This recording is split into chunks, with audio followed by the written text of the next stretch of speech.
Now, folks, President Trump, okay? President Trump will run the HHS department, and that's the subject of the riff.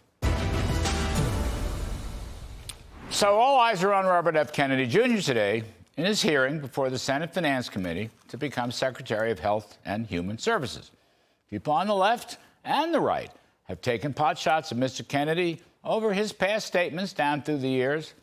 One respected conservative editorial page spent most of its time attacking Mr. Kennedy for his climate change views, arguing that he prevented New York from drilling oil and gas in his days as an environmental lawyer. And you know what? That may be true, but it has nothing to do with the duties and responsibilities of the HHS. Here's where I come out on the RFK nomination. I support it. Why? Because President Trump wants him to run it. Mr. Trump won the election convincingly. He has a right to his own nominees, barring any clear personal legal problems, of course. And Mr. Kennedy has said time and again that he will execute President Trump's policies at HHS. Now, this may be an old-fashioned point of view, but that's the way the system is supposed to work. Mr. Trump won the election, not Mr. Kennedy. Trump tells Kennedy what he wants at HHS, and Kennedy is there to implement Mr. Trump's vision.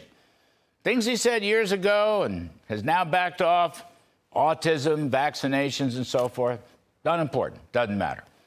A, because people do change, give him the benefit of the doubt, and B, because he has assured the president that he will carry out the president's policies. What example of that showed up at the hearing today on the question of Medicaid? Medicaid's gotten way too big. 10 million more people today than pre-COVID. Total spending has grown by 60% to $963 billion. It's a sum larger than the defense budget. And it's quite likely that Mr. Trump will restore incentives to work for the able-bodied, and that includes Medicaid, which is supposed to be a poverty program for those who are physically incapable of work.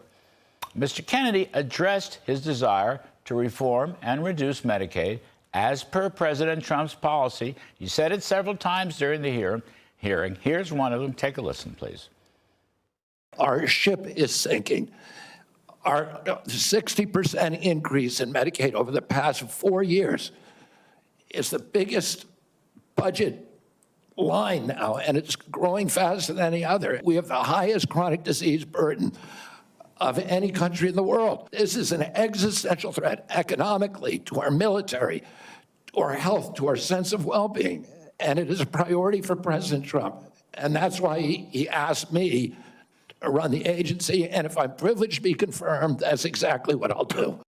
There you have it. Did you hear him what he said? He asked me, and if I'm privileged to get confirmed, that's exactly what I will do. That's how cabinet government should run. By the way, RFK is going to have some really smart people around him.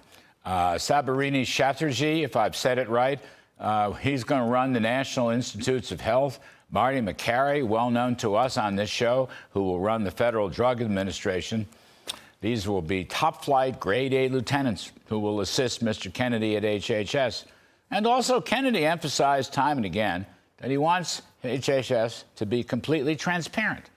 And he wants the agency to be a major provider of health-related information. Transparency, information. And by the way, if he could get hospitals and doctors to provide transparent prices for their services, that would be a great leap forward in holding down health costs and making the system more efficient. And then finally, I confessed to liking the fact that Mr. Kennedy is a Democrat, or at least a former Democrat, in President Trump's Republican cabinet. There's just something about having a Kennedy serve under President Trump that strikes my fancy. But at the end of the day, Mr. Trump won the election big time. He's going to enact his policies using his designated advisors and agency heads. And if they don't understand that, then they will soon be gone. Get it? I got it. That's the riff.